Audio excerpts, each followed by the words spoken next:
Qu'est-ce que c'est sympa de rouler avec un gros 2 temps comme ça, sur 3 cylindres. Il faisait quand même à l'époque 74 chevaux. C'était la référence absolue, 220 km/h. Alors maintenant, c'est sûr, les choses ont changé, le 2 temps est plus au goût du jour. Et là, on va découvrir cette nouvelle H2R de 326 chevaux. C'est énorme, grâce justement au compresseur. Alors elle a même des appuis aérodynamiques. Ça doit pédaler. Et ben, on va aller l'essayer. C'est parti.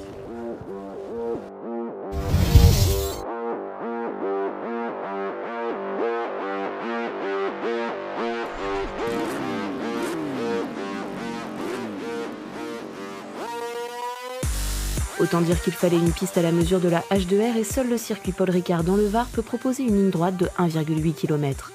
Mais est-ce suffisant pour pousser la bête à son maximum ?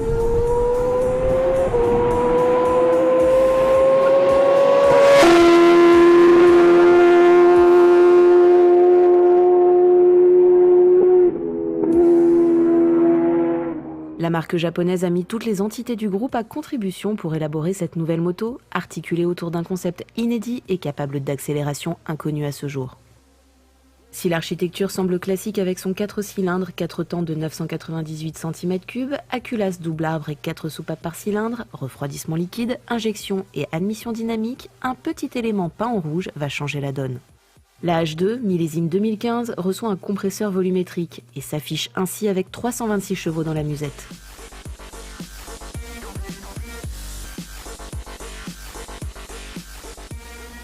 Dans sa livrée carbone et avec ses ailerons, la H2R passe pour un objet roulant non identifié. En collaboration avec la division aérospatiale, Kawasaki a créé une enveloppe aérodynamique sculptée pour assurer un maximum d'efficience aérodynamique. La face avant avale l'air et le propulse dans un conduit jusqu'au compresseur peint en rouge situé derrière le rang de cylindres. Pas de carénage intégral du reste pour que l'on voit les entrailles de la bête. Autant le dire tout de suite, si vous êtes venu pour rouler incognito, c'est raté, vous serez repéré immédiatement. Le 4 cylindres diffuse directement dans un 4 en 1 sans silencieux. S'en dégage un son très rauque et caverneux digne d'une moto GP. Le ton est donné et on ne peut que partir avec une certaine appréhension. N'est-ce pas Philippe ?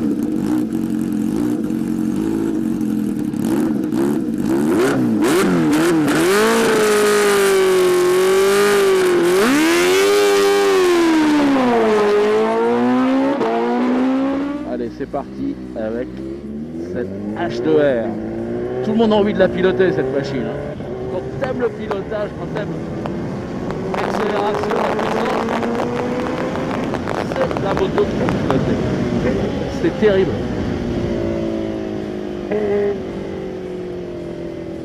Alors, il y a un petit coup de pompe à bas régime.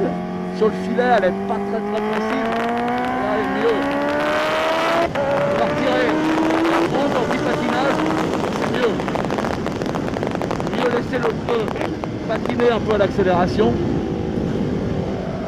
que de mettre trop d'anti-patinage et ça fait des coupures, c'est désagréable.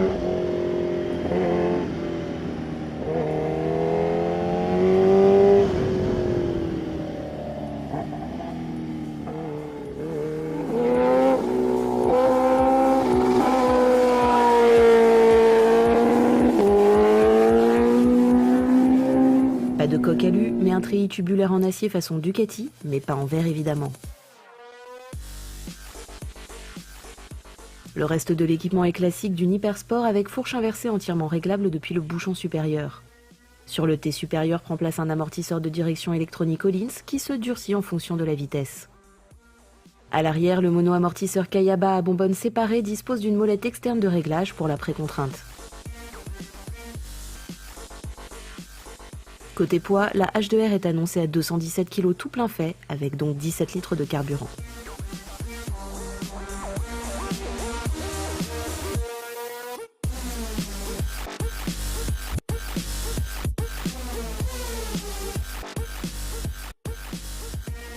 Les positions comme sur une machine de course. Alors c'est vrai que le filet de base est particulier, ça ratatouille un peu un bas régime. Et les bas régimes, là, Là-dessus, c'est voilà, ça fait 8000. À partir du 1000, ça marche bien.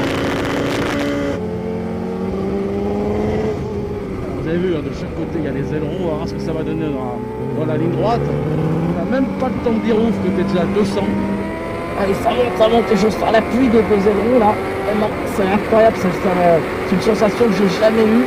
Cet appui sur la fourche qui talonne pratiquement à 340, 350 maintenant, tellement il y a d'appui aérodynamique sur la roue avant. Freinage à 357 km/h. Je pense que c'est le record en moto de vitesse de pointe ici sur le tracé Corica. En tout cas, ça pousse. Une machine qui est quand même maniable. Hein. Là, ils ont fait un truc extraordinaire.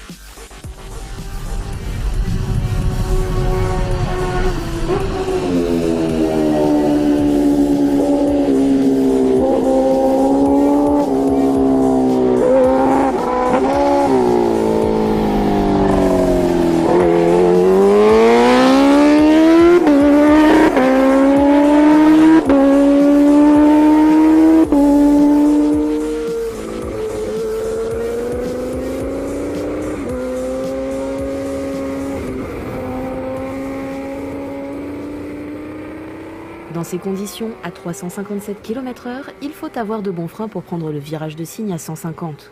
Il ne faut pas sortir tout de suite de la bulle, sinon on prend une claque. Il faut repasser sous les 300 km/h avant de sortir la tête.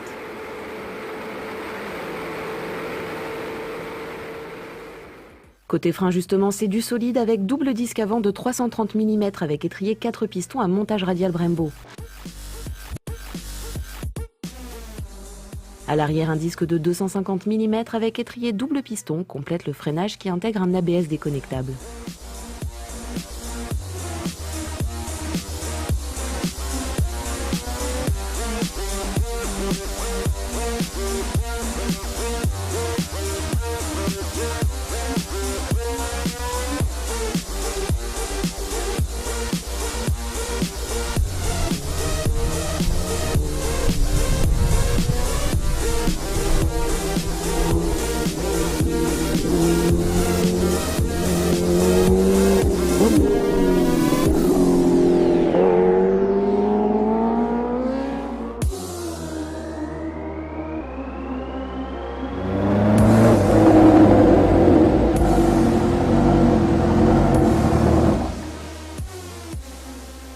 Incroyable hein, quand même cette Kawasaki H2. Déjà, on est impressionné avant de monter dessus, presque plus que quand on est à son guidon. C'est ça qui est bizarre, parce que 326 chevaux, ça paraît tellement énorme. Et en fin de compte, avec l'électronique, avec ces choses-là, ça se gère assez facilement. Alors, il y a des choses en plus que j'ai découvert que j'avais jamais ressenti.